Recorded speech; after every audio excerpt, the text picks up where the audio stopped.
मुख सुखाई लोचन श्रवई शोकुनु हृदय समाई मनहु करुण रस खटकाई उतरी अवध बजाई। सबके मुख सूखे जाते हैं, आंखों से आंसू बहते हैं, शोक हृदय में नहीं समाता। मानो करुणा रस की सेना अवध पर डंका बजाकर उतर आई। मिले ही माझ विधि बात बेगारी, जहाँ तहाँ देही कई कई ही गाड़ी।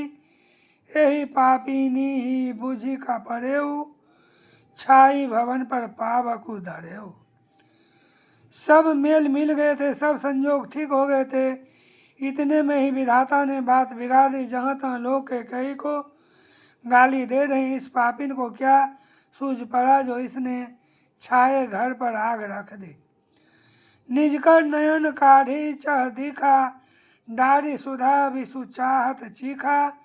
कुटिल कठोर कुबुद्धि अभागी, भई रघुवंश बेनु बन आगी।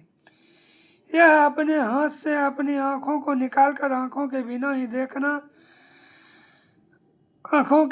देखना चाहती है और अमृत फेंककर विष चखना चाहते हैं। यह कुटिल कठोर दुर्बुद्धि और अभाग्नि कैकेयी रघुवंश रूपी बांस के वन के लिए अग्नि हो गई।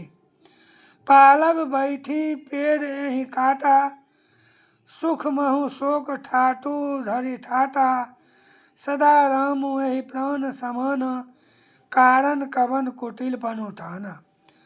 पत्ते पर बैठकर इसने पेड़ को काट डाला, सुख में शोक का ठाट ठट कर रख दिया। श्री रामचंद्र जी से सदा प्राणों के समान प्रिय थे, फिर भी न जाने किस कारण इसने यह कुटिलता ठानी।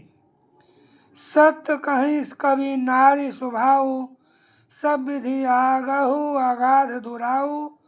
निज प्रतिबिंब बरुकु गही जाई, जानी नो जाई नारी गति भाई।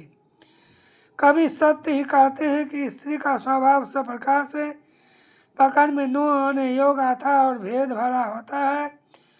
अपनी परछाई भले ही पकड़ जाए, पर भाई स्त्रियों की गति चाल नहीं जानी जाती।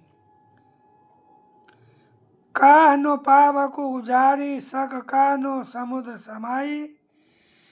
का नो करय अबला परबल, के ही जग कालो नो खाई।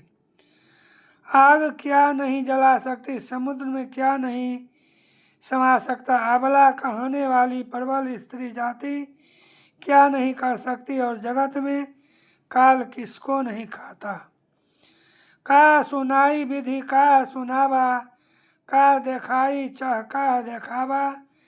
एक कहीं भल भूप नो किन्ना, बड़ू विचारी नहीं कुमति ही दिन्ना।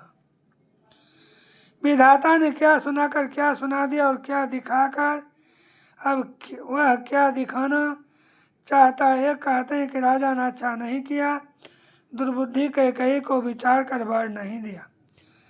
जो हठी भयु सकल दुख भाजनु, अबला विवश ज्ञानु गुनु गाजनु। एक धर्म पर मिति पहचाने, नृपहि दोषु नहीं देहि सयाने।